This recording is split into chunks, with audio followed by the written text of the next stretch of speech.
Campioanele europene la tenis de masă la dublu, Elisabeta Samara și Daniela Dodean au făcut senzație la o ședință foto. Tricolorele i-au avut alături și pe colegii Andrei Filimon și Adi Crișan, totul pentru un calendar dedicat fanilor.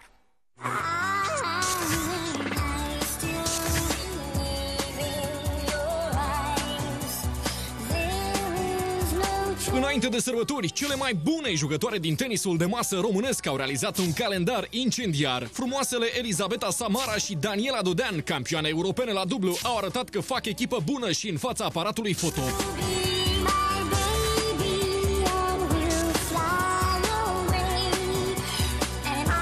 Camelia Poștoacă, Bernadette Seci și Iulia Necula au făcut și ele parte din pictorialul pentru calendar. Băieții le-au însoțit. Adi Crișan, medaliat cu bronz la europene, și Andrei Filimon nu s-au dezlipit de fete.